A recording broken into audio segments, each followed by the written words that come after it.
Shalom à toutes et à tous. Nous allons voir aujourd'hui Parashat Toldot, les engendrements, et nous allons voir surtout le mystère de ce verset qui relate la main donc de Jacob qui saisit le talent de Esav. Je lis donc le texte en hébreu dans le début de la paracha. Harechen yatsa achiv ve'ado ochezet ba'akev Esav va'ikra shemo Yaakov. Ensuite, donc après la naissance de Esav, d'Ésaü, donc après sa naissance, après lui, Harechen yatsa achiv, son frère naquit, donc il vient de naître, ve'ado ochezet ba'akev Esav, et sa main tenait donc le talent de Esav. Va'ikra shemo Yaakov, on l'appela Jacob. Ici, la Torah nous donne la signification donc du nom de Jacob, qui signifie, qui est dans l'étymologie même de Yaakov, Yaekev, signifie donc le talent. Beikvot, ça veut dire sur les traces, d'être sur les traces de quelqu'un, d'être après quelqu'un. Et là, le fait de tenir le talent de son frère, à savoir, il est à sa poursuite, il le suit. Bien entendu, tout cela a une connotation négative, même le terme Jacob, aussi bien dans la théologie chrétienne, que même dans le judaïsme lui-même, on voit que c'est le rusé, donc il est ruse. Quelque part, il y a une contradiction. Il habite les tentes, Yaakov Ishtam Yoshevu Alim, donc Yaakov c'est l'homme pur, c'est l'homme intègre, qui habite les tentes de la Torah, de l'étude, il ne sort pas. Donc c'est un ascète. Et son frère, par contre, Esav, Issadé, c'est l'homme des champs, c'est l'homme de la chasse, c'est le chasseur. Et donc tout lui appartient. C'est l'homme de la guerre aussi. Et pourtant, ce Jacob, il ruse deux fois au moins. La première, donc, avec le droit d'aînesse. J'ai le verset donc dans le chapitre qui suit. Veomer Achi, après que Jacob a pris la bénédiction de son frère, de son père, donc, n'est-ce pas, il a pris les bénédictions de son frère. Veomer Achi Karash Mo Yaakov, c'est ça qui parle. C'est la raison pour laquelle on l'a appelé Yaakov. Vayakveni Zepamaim, il m'a supplanté deux fois. Donc, Vayakveni Zepamaim et Birchati Lakar, il m'a pris donc mon droit d'aînesse. Veinaata Lakar Birchati, il m'a pris aussi donc la bénédiction. Bien entendu, tout cela, il faut le comprendre. Pour quelle raison Jacob agit de la sorte? C'est vrai que la deuxième fois, c'est sa mère. C'est la mère elle-même, Rivka, la mère des jumeaux, qui demande donc à son frère Jacob, va prendre la bénédiction de ton père. J'ai entendu qu'il allait donner la bénédiction à Esav. Et pourquoi pas?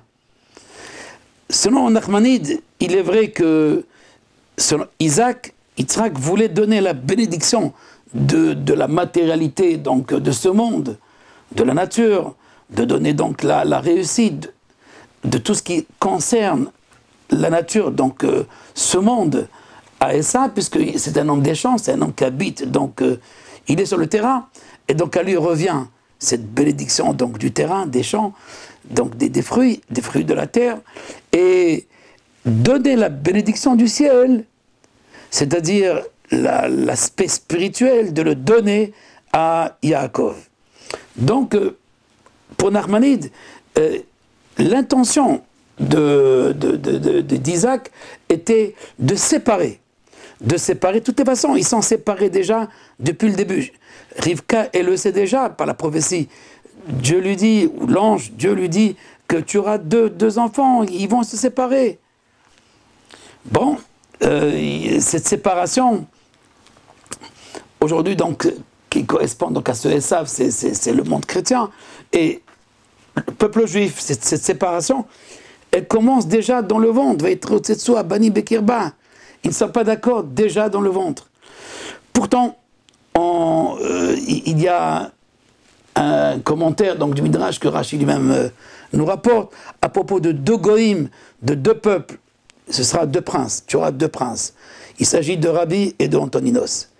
Deux princes, un descendant de Jacob, c'est Rabbi Yehuda. Hanassi, le prince Rabbi Yehuda, celui qui a écrit donc toute l'œuvre de la loi orale. Et nous avons aussi Antonin, donc Antoninos, qui lui était romain, et pourtant il s'entendait parfaitement bien, et c'est l'exemple même de la tranquillité, l'exemple même de l'harmonie, l'exemple même de la paix, l'exemple même de l'échange et du partage. Mais pourtant, la majorité des textes, il faut le reconnaître dans le judaïsme, ne voit pas Esav comme quelqu'un d'extraordinaire, comme quelqu'un avec qui il faut s'associer pour réduire au fait le grand chaos qu'on fait autour de Esav chez les sages, aussi bien du Talmud que du Zohar.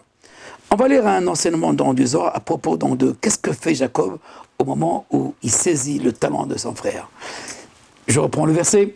Ve'ado ochezet ba'akev Esav ve'kra shemo Yaakov. Et sa main donc saisissait donc tenait donc le talent de Esav et on l'appela Yaakov. Le Zohar, donc, dans la première partie, à la page 137,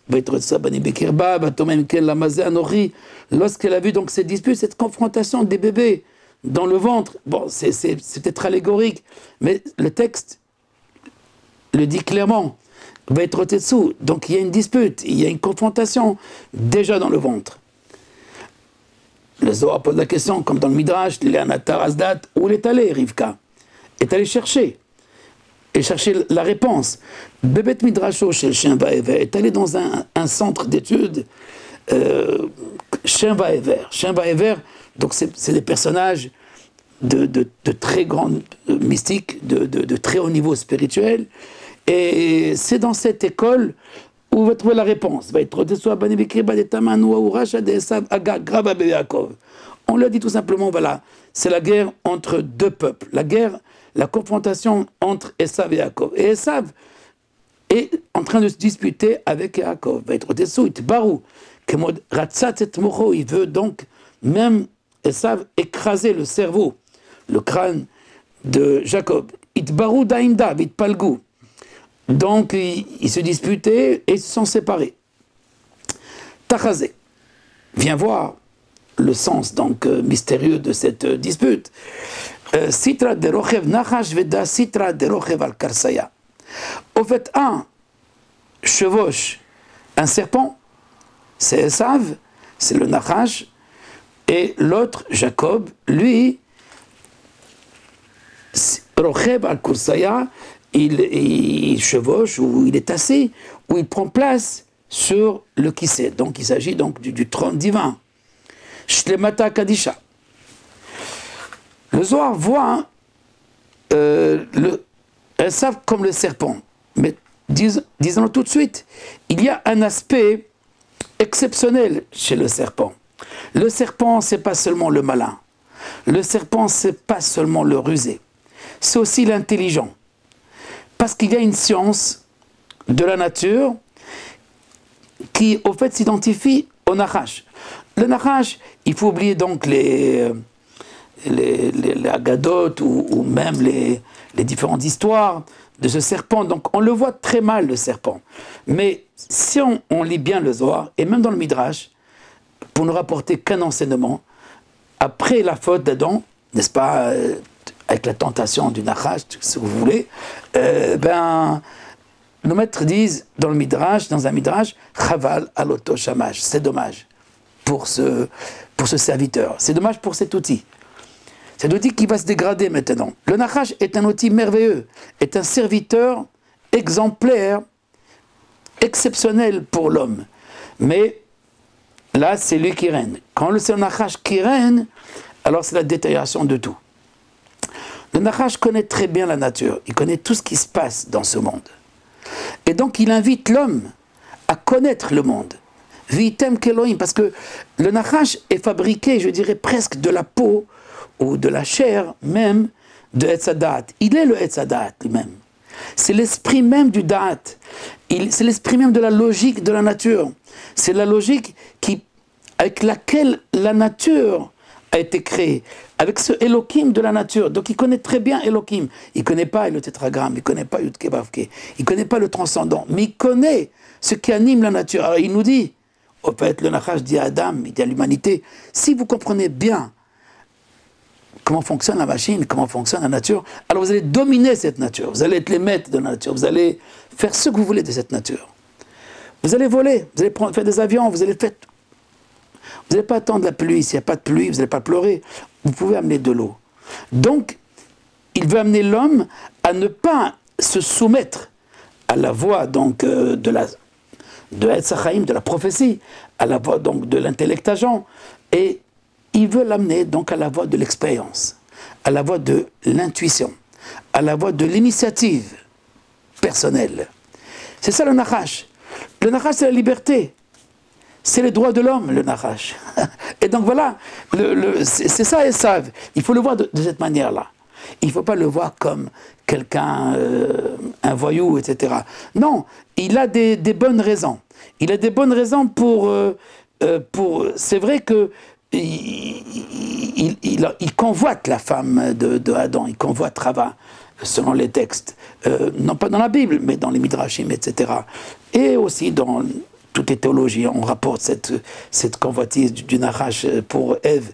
Mais il faut savoir que le Nachash, de ce qu'on sait directement de la Bible, c'est qu'il va apporter un certain intellectualisme à l'homme, la voie rationnelle. Nehmad ou Laskil, à propos de l'arbre d'ailleurs, du savoir, cet arbre, il est attirant, il séduit l'homme pour comprendre, pour chercher, pour rechercher. Donc, de prendre l'initiative, l'intuition. C'est pour ça que Esav sort le premier. Parce qu'il prend l'intuition, l'initiative, il est le premier à sortir. Jacob, lui, il se laisse aller. Esav ressemble un petit peu à Caïn. Mais on a vu que Caïn, c'est une très grande âme, même s'il a tué son frère. Il reste quand même une âme très grande. Je parle au niveau cognitif, au niveau intelligible, plus grand que son frère Abel. Et pourtant, Dieu n'a pas tué Caïn. Il mérite la mort après avoir tué son frère. Et de quelle manière il l'a tué? Et pourtant, non, il ne le tue pas. La tchouva. Il y a aussi le retour pour Caïn. Revenons à Esav et son rapport avec le serpent. Mais écoute, il faut bien préciser donc cet aspect du serpent dont je parle. Et non pas l'aspect négatif du serpent. Le serpent en tant que intuition, en tant qu'intelligence, en tant que qui prend l'initiative, le général, le puissant, celui qui pense. Issadé tout simplement, comme la Torah le dit à propos de Esav, c'est l'homme des champs, l'homme du champ, le chasseur. Et il s'est chassé, non pas seulement avec des fusils ou avec l'arc, mais il chasse aussi avec la bouche. À savoir, c'est un bon politicien. Il a une rhétorique irréprochable. Revenons donc au commentaire du Zohar. Tachazé. Begindit mashechesa babatre deu nachash azilime Yaakov et Akima.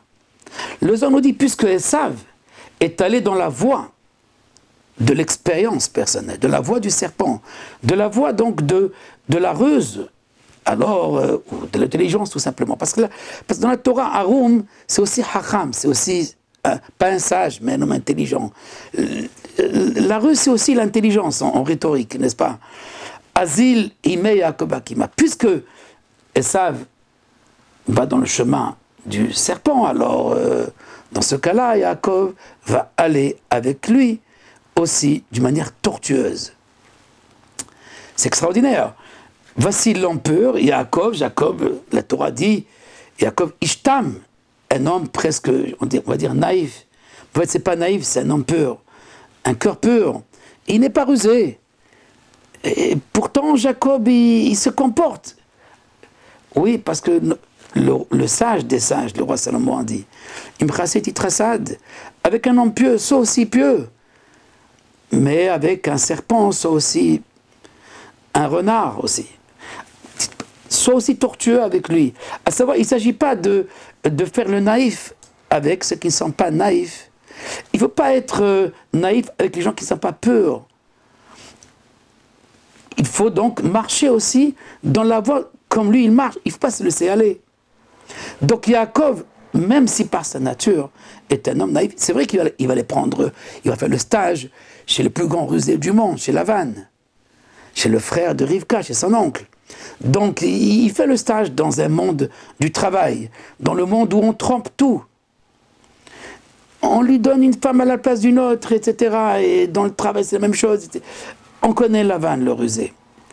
Et Yaakov, il a du mal à se faire. Mais à la fin, il arrive. Il arrive aussi à se mesurer avec le rusé, avec les rusés. Revenons au Zohar. Puisque Esav est allé dans la voie du Nachash, alors Yaakov aussi marche avec lui en tant qu'un Nachash. Parce que il est intelligent, mais il faut aller avec cette intelligence. Hakim, le Zohar dit c'est quoi Arum? Arum, c'est, en fait, il est nu, il est dénué de sainteté peut-être, mais il est habillé d'autre chose. Hakim, il est habillé de la nature entière. Et d'ailleurs, le or, cette peau, que Dieu a couvrir le corps de l'homme avec une peau, eh ben c'est la peau du serpent. Elle procède de cette peau du serpent, cette sensibilité.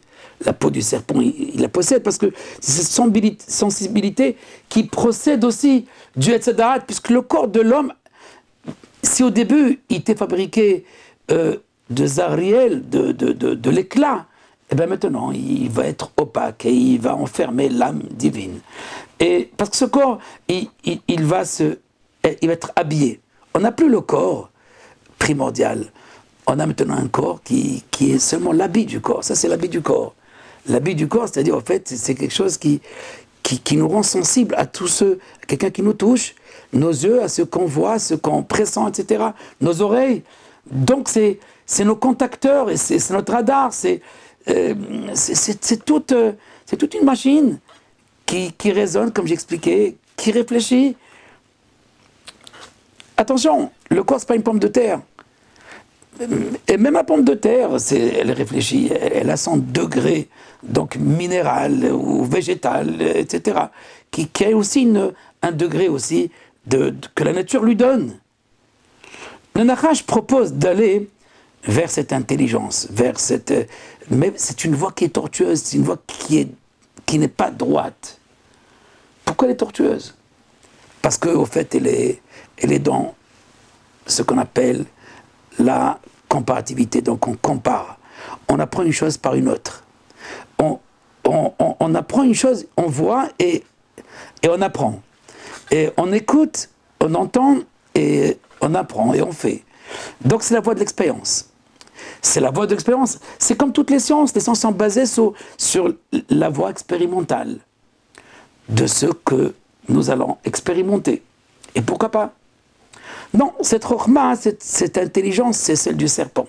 Il y a notre intelligence, qui est de l'ordre de l'intellect agent, qui est de l'ordre du supramental, qui est de l'ordre de Etzachaim, de l'éternité.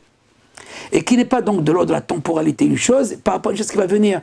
Parce que je ne sais pas qu'est-ce qui va venir, donc j'avance, j'anticipe, et je me trompe, souvent. En voulant anticiper, parce que j'essaie de comprendre, parce que je suis dans le temps. Mais si je ne suis plus dans le temps, alors il n'y a pas d'erreur, parce que je suis dans l'éternité. Et chaque élément, chaque action, elle rentre comme une suite de cette éternité. Je ne vais pas donc m'étaler sur cette idée dont nous avons déjà parlé, sur la différence qu'il y a entre la voie de Etzachaim, la voie donc de l'arbre de vie, et la voie donc du savoir, de l'expérience. Mais le Nachash, lui, c'est l'expert. Et l'expert du savoir expérimental, de l'intelligence, et même sensoriel, c'est-à-dire sensitif, et cognitive. Ça, c'est le Nachash.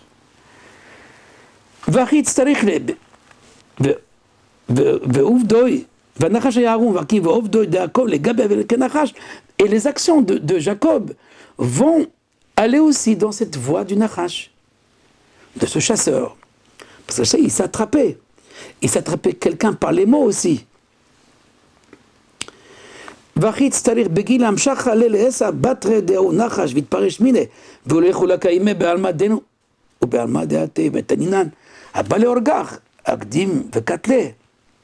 Ainsi, il a été enseigné, celui qui veut te tuer, alors devance-le. À savoir, ne sois pas naïf, ne sois pas pur avec les gens qui ne sont pas droits. Et utilise la même méthode que s'il le faut. S'il le faut, bien entendu, si tu es en danger, et pas besoin d'utiliser cette méthode si tu es en dehors du coup. Je continue. Et c'est là où le secret, le mystère du verset, et sa main, donc, tenait, saisissait le talent de Esav.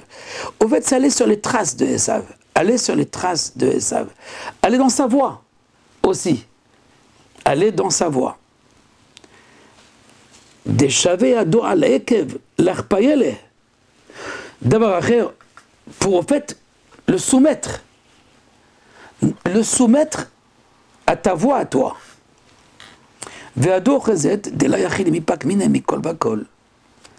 Parce que et ça, il s'en sortait pas aussi.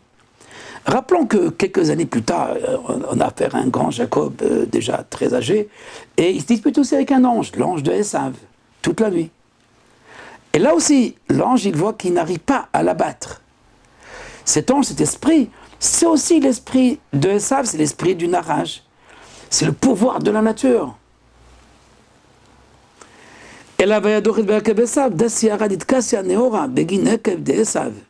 Mais il faut savoir que le talent de Esav, il peut couvrir, occulter complètement la lune. À savoir tout ce qu'on appelle le temps.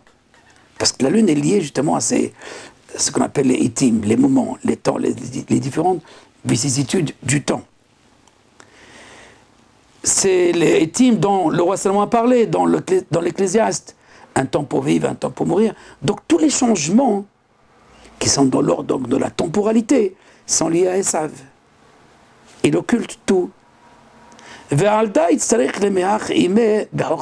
pour laquelle il faut aller avec lui, avec cette même intelligence. Il ne s'agit pas de sagesse. Il s'agit donc d'intelligence. La même intelligence qu'utilise Esav. Je continue. Qui l'appelait? Qui l'appelait Jacob? Apparemment, Veado Ochezet. Pourquoi on l'appelle Jacob? Parce qu'à cause de ce talent, Yaakov, Ekev, le talent. Parce que la main de Jacob, la main du petit frère, Ken, va saisir le talent de son frère. Et donc Yaakov, celui qui poursuit. Et pourquoi on poursuit Esav? Pour quelle raison Yaakov doit-il poursuivre Esav? Si on cherche bien, au moins dans la Torah, hein, il n'y a pas de raison pour poursuivre Esav, il n'y a pas une raison pour lui prendre la bénédiction. Il y a des choses qui sont cachées, bien sûr, que la Torah ne dit pas. Mais elle nous dit qu'un Esav, il vient affamé, après avoir tué le roi des chasseurs, Nimrod. Eh bien, il faut maintenant prendre ce Esav et le nourrir. Non, Jacob dit, tu veux manger, très bien, alors tu me donnes ta Bechora. Tu me donnes ton droit d'aînesse. Pourquoi? Pour quelle raison il faut reprendre le droit d'aînesse? Comme si Jacob devait sortir le premier et quelqu'un l'empêche de sortir le premier. Et là, il attrape. Donc il y a une ruse. Au fait, qui a supplanté le premier, c'est Esav qui a supplanté Jacob. Après, Jacob va le supplanter 2 fois. La deuxième fois, c'est malgré lui, parce que Jacob n'aime pas ça trop, mais sa mère lui dit, vas-y, c'est moi qui te demande, rentre, va prendre la bracha, va voler la bracha de que ton père veut donner à son fils aîné. On va continuer, après on va essayer d'analyser justement ce pourquoi de la poursuite de Jacob, pourquoi Jacob doit poursuivre, pourquoi sur les traces de Esav. Mais c'est Dieu qui l'appelle Yaakov. Et c'est l'ange qui l'appelle. Après qu'il a fait le dernier combat avec Esav, il dit, bon, tu t'appelleras plus Jacob maintenant. C'est l'ange qui lui dit, tu seras appelé Israël. Parce que Jacob demande à l'ange de Esav de le bénir. Vous imaginez, hein, il lui demande de le bénir. À qui? À l'ange de la mort. ou l'ange qui veut aveugler, qui aveugle sa mère même. Mais Samet Haenaim qui aveugle, qui occulte la vision vraie de l'existence. Et pourtant, c'est lui qui va bénir Jacob et quelle bénédiction lui donne. Tu t'appelleras plus Jacob, tu vas te rappeler Israël maintenant. Israël, c'est l'opposé de Jacob. Israël, c'est roche, il y a au niveau étymologique la tête, alors que Akev, c'est le talon.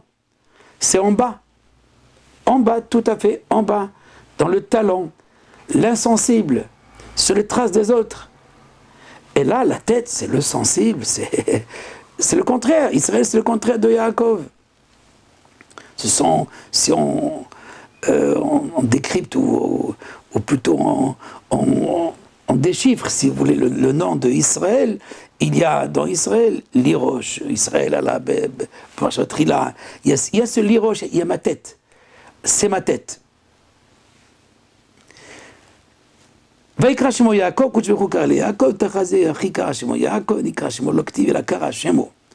ויעקבני חמה לקודש ברוך הוא דהו חיביה קדמה יוחקים להבשה. Dieu a vu que le serpent, donc c'est Dieu qui appelle Jacob, parce qu'il a vu au fait qu'il y a quelque chose qui se passe là. Le serpent revient encore. Et le serpent, en fait, c'est un esprit comme, il faut le voir comme un principe. Ce principe qui peut connaître toute la technologie, toute la science, toute la nature, qui peut tout conquérir. Eh bien, Dieu dit à Jacob, tu sais, maintenant, si tu ne joues pas le jeu, dans ce cas-là, tu seras assimilé, tu seras aussi enfoncé dans le terroir du serpent, dans le terroir de Esav. Regardez bien ce que dit le Zohar.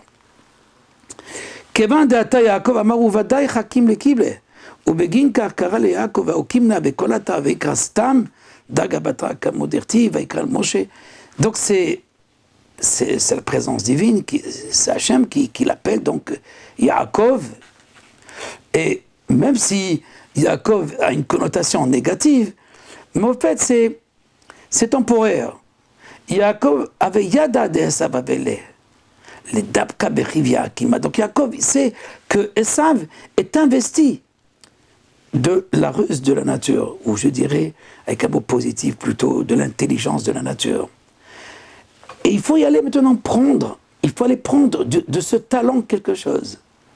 Aller sur les traces, ce n'est pas pour empêcher Jacob de sortir, parce qu'il n'est pas capable.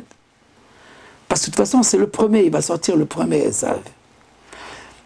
Mais on peut être à sa trace. Et on peut être aussi à égal au combat. Et ce qui va se passer pendant tous les vivants de Yaakov et Esav jusqu'à la fin. Jusqu'au jugement donc sur le mont Sion, lorsqu'on jugera donc ce Esav. Avant de rentrer encore dans cette... non pas dans la polémique, mais dans la métaphysique de la confrontation de ces deux créatures, Jacob et Esav, je vais lire un enseignement du Gaon de Vilna dans le livre, son commentaire de Sivra Disneuta. Il faut savoir que l'esprit de la nature, ou l'autre côté, il y a le côté divin, et c'est ce pouvoir, je ne vais pas l'appeler maléfique, mais qui peut être maléfique, bien entendu, il a un pouvoir de saisir juste l'enveloppe, l'extériorité. En d'autres termes, le corps d'aujourd'hui. Mais si le corps devient l'éther, devient transparent, le corps devient uni à l'âme, alors le serpent n'a aucun pouvoir sur toi. Il a un pouvoir uniquement sur l'opacité, sur ceux qui occultent l'âme, ceux qui occultent le divin. Donc, il saisit quoi? Que l'enveloppe, le lévouche. Et le gant de continuer, lévouche des rabbanan, mais c'est l'habit que les vrais sages, les véritables sages, réparent. Chalouka des rabbanan, ce qu'on appelle la robe du maître. Ramou Chavaya, et et les sages dans le Talmud, dans le Zohar, pardon, disent que signifie alors Vatikar Rivka et Bigde Esav. Et Rivka a pris les vêtements de Esav avant de faire entrer son fils Yaakov pour prendre la bénédiction de son frère. Alors, elle l'habille avec la robe de Esav. De quelle robe il s'agit? De quel habit il s'agit? Les habits qui sont convoités. Les habits convoités, les habits merveilleux, les habits qui... de la gloire, si vous voulez. Eh bien, ces habits, il faut les prendre. Lama,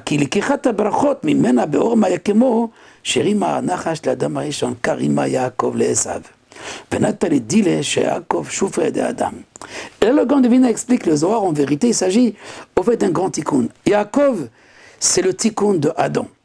Adam est allé après le serpent.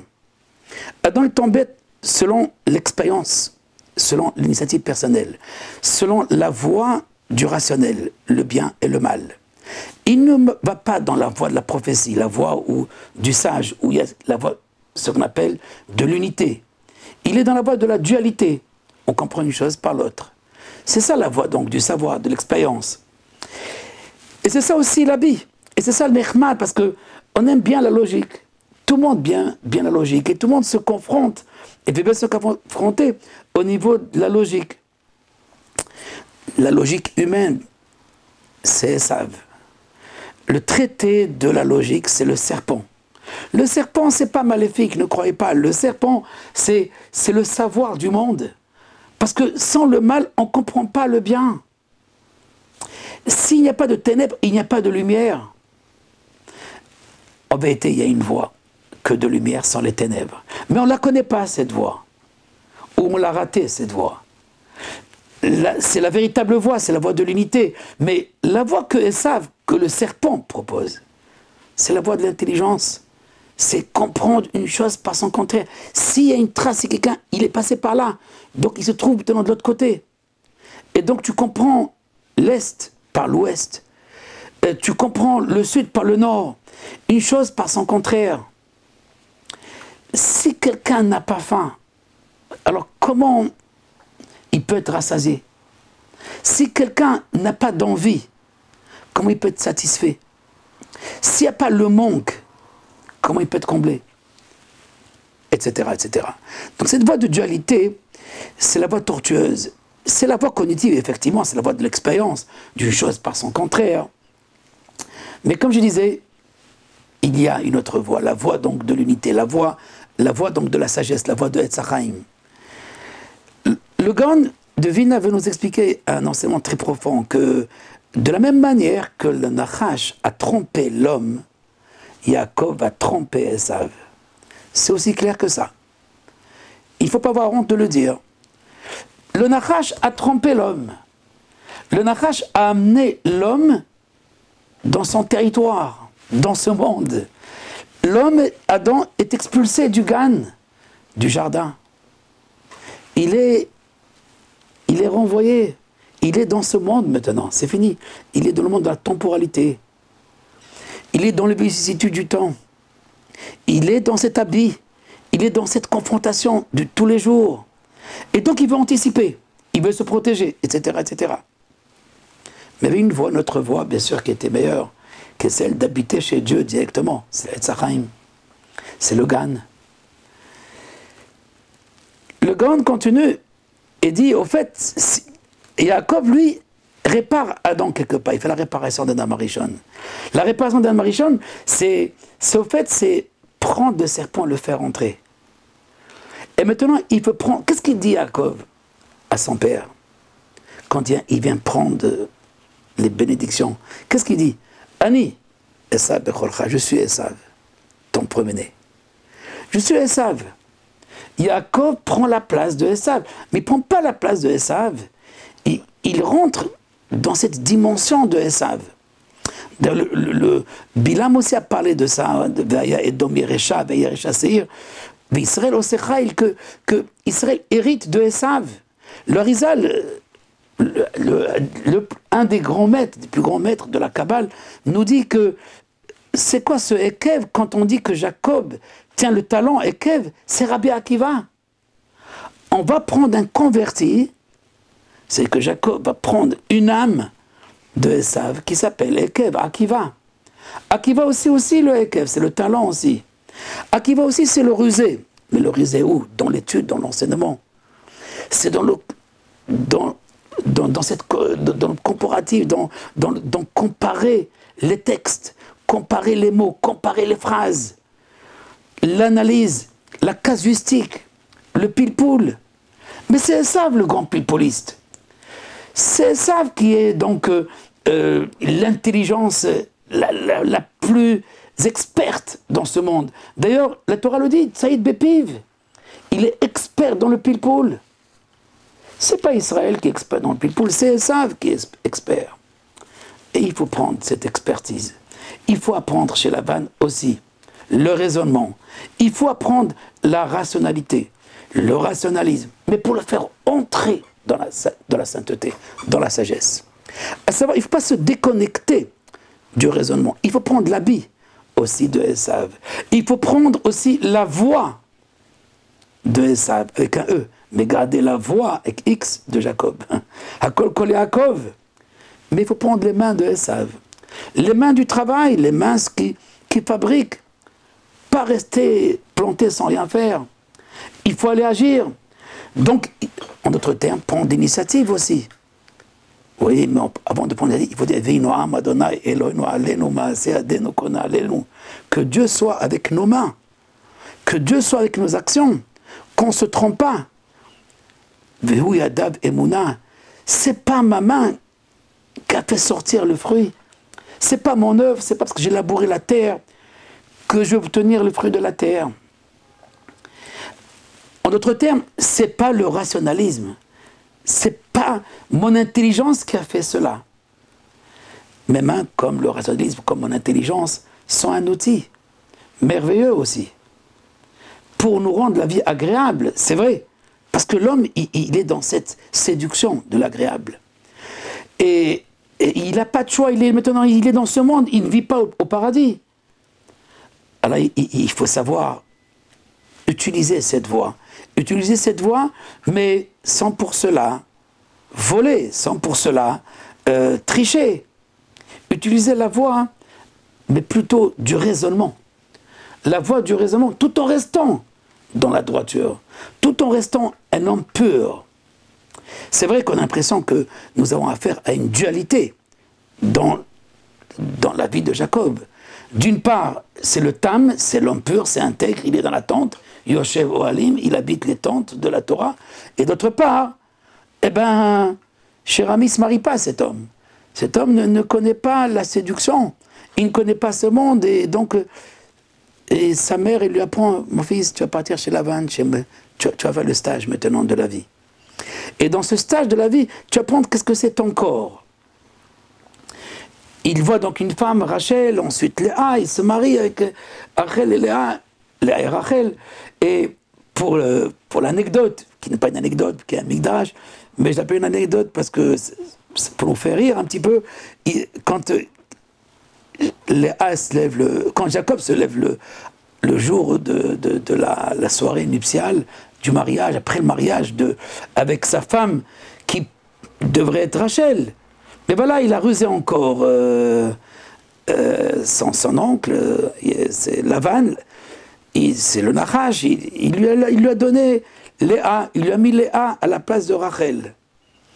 Bon, Jacob dit à Léa, quand j'ai dit qui tu es, tu m'as répondu, je suis Rachel. Pourquoi tu m'as menti?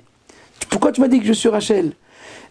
Et Léa dit à Jacob, pourquoi tu as dit je suis Esav? Pourquoi toi tu as dit je suis Esav? On va reprocher à un moment donné à Jacob justement, pourquoi tu as dit Ani Esav, je suis ton aîné. Tu as dit à ton père je suis Esav, oui ou non? Ben moi aussi j'ai dit que je suis Rachel. Nous sommes bien entendu dans une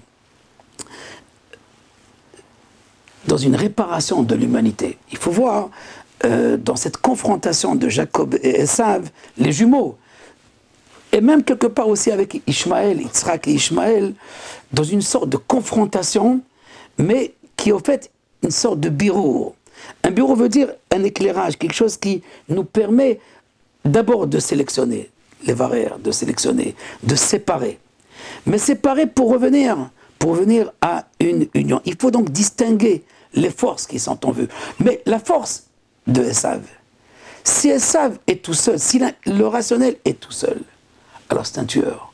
Il va tout faire pour obtenir le grade. Il va tout faire pour obtenir la gloire. Personne ne pourra l'arrêter. Il va aller jusqu'à la fin, quitte à mourir. Et donc, Esav n'a pas peur de la mort. Esav n'a pas peur de la mort. Et sa vie, elle n'a aucun sens s'il n'y a pas cette gloire. Au fait, c'est ça le Nachash. Le Nachash veut nous amener à une gloire, mais sans la vie. Une gloire qui nous amène donc à la mort. Une gloire qui finit avec rien du tout. Une gloire qui est vide. Et cette gloire, au fait, Jacob ne la recherche pas. Jacob 14, il reste le petit. S'il faut être appelé petit, soit appelé petit. Et tout l'enseignement des prophètes nous disent que Veshérit Jacob, qui va rester à la fin? Misha Asutatzmam Shiraim. Ce qui restera à la fin du peuple juif, c'est ceux qui ont fait, ils sont rendus petits, les hommes humbles. Ceux qui sont rendus Shiraim, les restes. Ceux qui se considèrent comme que les restes. Ceux qui se considèrent comme petits et humbles. Alors ceux-là, bien sûr, auront la gloire qu'ils ne recherchent pas d'ailleurs. Ceci dit que dans cette Esav, Natal Begadav chez Adam Arishon. Esav prend les habits d'Adam Arishon. Il prend ses habits, il prend donc l'enveloppe d'Adam Arishon. Il prend donc, comme Nimrod l'a pris avant lui. Nimrod, il se révolte. Parce que Nimrod veut créer son propre Dieu. Attention, Nimrod, ce n'est pas quelqu'un qui ne croit pas en Dieu, mais il veut son Dieu à lui. Il veut faire son Dieu. C'est un peu comme le serpent. Vitem, Kelokim. Ce que dit le prophète Jérémie. Est-ce que l'homme peut faire un Dieu? Et eux ne sont pas des dieux. Les hommes, l'homme ne peut pas être Dieu. Alors, de quoi on parle? On ne peut pas faire Dieu. On ne peut pas imaginer aussi Dieu. Au fait, le rationnel peut nous amener à l'erreur dans la déité. C'est-à-dire de tromper Dieu ou donner un masque à Dieu. Donc, on n'est pas dans cette pureté, dans l'esprit pur du prophète, qui est lui lié par la voix, donc la voix de Jacob, à Kol Kol Yaakov, la voix avec un X. Kol Kol Yaakov, le Kol Yaakov, c'est la voix de la prière. Kol Yaakov, c'est la prière de Jacob. Jacob, avant d'aller en guerre, il fait une prière aussi. Il ne sait pas qu'est-ce qui va se passer avec cette guerre avec Esav. Et donc, il fait d'abord la prière. Et ce Kol Yaakov, en fait, il parle à Dieu. C'est même pas le combat avec son frère. C'est un éclairage avec Dieu, avec son rapport avec Dieu. On n'a pas un problème avec les hommes. On a un problème avec Dieu. Quand on veut tuer un homme, au fait, on retire la présence divine dans ce monde. Donc, même aller pour tuer, il faut se concerter avec Dieu. Pourquoi tuer?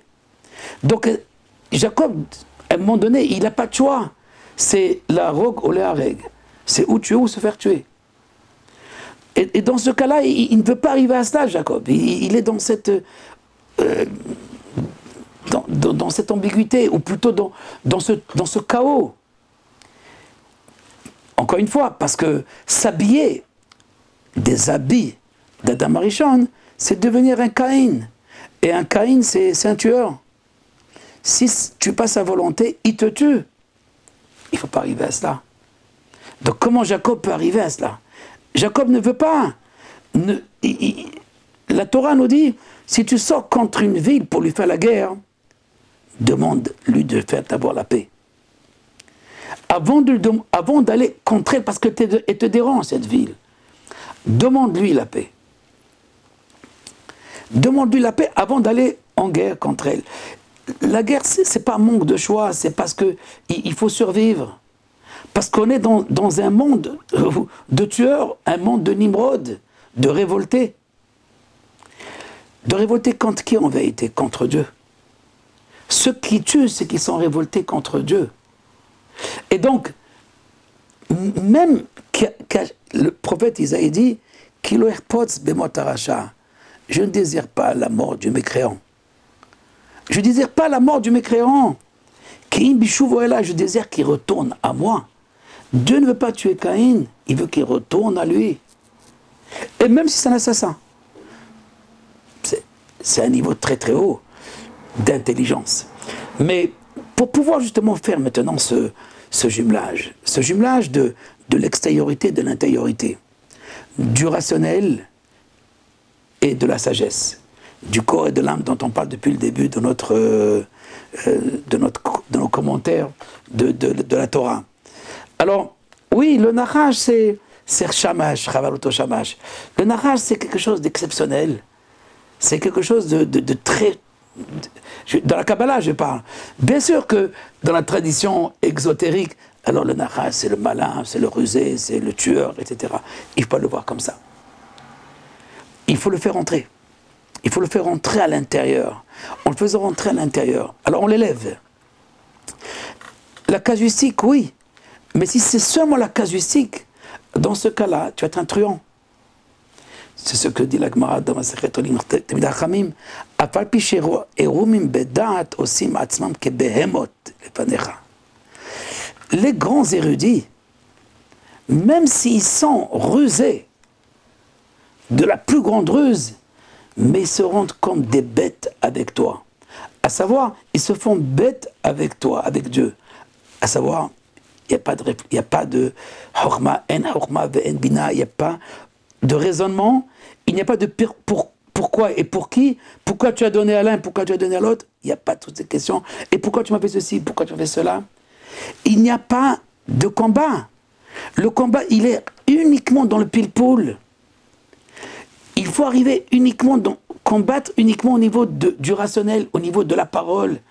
Mais ce que dit d'ailleurs la Gemara, Afilou ben ve'aviv, dans le Gemara, dans Kedoshin, elle dit, même un fils et son père, qui sont en train de se confronter dans l'étude, même presque, ils peuvent arriver jusqu'à que l'un veut tuer l'autre. C'est ça, le mystère. Parce que la confrontation, elle amène justement, ou toi, ou moi. C'est comme dans l'échiquier. C'est, comme on dit, Shachmat. Il faut que l'un tombe. Il faut que l'autre tombe. Sinon, je ne suis pas. Je suis que par rapport à l'autre qui tombe. Et s'il ne tombe pas, je n'existe pas. C'est faux. Ça, c'est le serpent. Mais en fait, le combat, il est par rapport à qui? Qu'est-ce qu'on veut faire tomber? Qui on veut tuer? Comme a dit un philosophe grec, on veut tuer Dieu. On veut occulter, justement, la vie divine. On veut occulter l'éternité qui a créé tout cela, qui a fait toutes ces créatures, et qui a créé aussi le Nachash. Et qui a créé aussi Esav. Mais Esav, il préfère la voie du chant, la voie de l'extériorité, la voie du rationnel, la voie de la ruse par la parole. Tsaïd Bepiv, le chasseur, par la langue, qui a des belles paroles, qui a une bonne rhétorique, un bon politicien. Peut-on être sage? Est-ce qu'un politicien peut être sage? Oui, il y a un politiquement correct.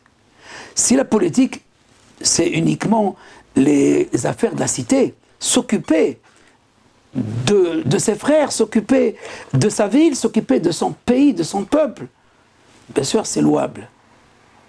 Mais ruser et aller prendre ce qui ne t'appartient pas et tromper les autres, bien sûr que c'est faux. Alors, tromper, c'est la fin de la ruse, c'est la fin de l'intelligence. Parce qu'on va avoir raison. Alors, on trompe, on ruse. On peut être un grand savant, on peut être un homme expert, un grand scientifique. Et puisqu'on veut avoir raison, on veut faire tout ordre, toutes les choses pour avoir raison à la fin. Et donc, on va tromper avec l'intelligence. Alors que l'intelligence est créée pour connaître Dieu, pour aller avec son propre gré, c'est-à-dire avec son savoir, avec son intelligence, avec sa séduction, avec cette force qui nous séduit. Parce que, effectivement, sans le Nachash, il n'y a pas de relation, il n'y a pas d'union. Parce que l'union, c'est... Elle vient quelque part par comparer. Comparer, et il est différent. Et j'ai besoin, j'ai envie, et je désire, et donc je me relie, et je me rattache à quelque chose. Oui, parce que dans la voie de la sagesse, il n'y a aucune demande. La séduction, ou la seule chose qui existe, c'est Dieu. Mais dans ce cas-là, je suis passive. Le prophète est passif. Pour qu'il soit dynamique, c'est la femme, c'est l'intelligence. Et donc il va falloir chercher et prendre de Rivka la robe de Esav, prendre des robes de Esav, prendre cette intelligence, pour apprendre aussi cette dynamique qu'on appelle du bas vers le haut. Cette recherche, elle vient du rationnel. Mais il ne faut pas l'utiliser pour la gloire, pour sa propre gloire. Non, uniquement pour la canaliser et la ramener. Et la ramener à la voie de l'intériorité, à la voie donc de la sagesse. Donc c'est ça le talent de Esav. Le talent, c'est cette poursuite, c'est pas une poursuite vraiment, c'est pas les seules traces de Esav, c'est réparer, au fait, Esav. C'est réparer le rationnel, c'est réparer l'intelligence. Et c'est cela, au fait, les shpot et tar Esav. Le jugement, de juger sur le mont Sion, de juger Esav, c'est juger la politique, juger le raisonnement des hommes, où il nous a amenés. Donc quel fléau les grands hommes, soi-disant intelligents, ont amené leurs frères, ont amené donc l'humanité. Mais bien sûr qu'il y a des belles choses et des grandes choses que cette intelligence elle a amené au monde. Mais il faut voir aussi, surtout, l'aspect social. Donc mon rapport avec l'autre. C'est là où Esav tombe. Je suis le meilleur, sinon je te tue. C'est ça le combat. Le combat, hein, c'est aller, mais pas arriver à tuer. C'est ce que dit Afilo Ab Ubno. Advahe Besofa. La Torah nous dit Advahe Besofa. C'est quoi Advahe Besofa? Deux termes à propos donc des guerres. Des guerres quand Israël sont rentrés donc dans la terre de Canaan. Alors, il y a Advahe, et nos maîtres disent après le combat, Ahava Besofa. Après le combat dans l'étude, dans le raisonnement, c'est ça. Alors, il faut arriver à cette Ahava, à cet amour, à cette harmonie. Sinon, on n'a rien fait. Voilà, pour aujourd'hui, je vous souhaite une bonne nuit et à très bientôt, à la semaine prochaine.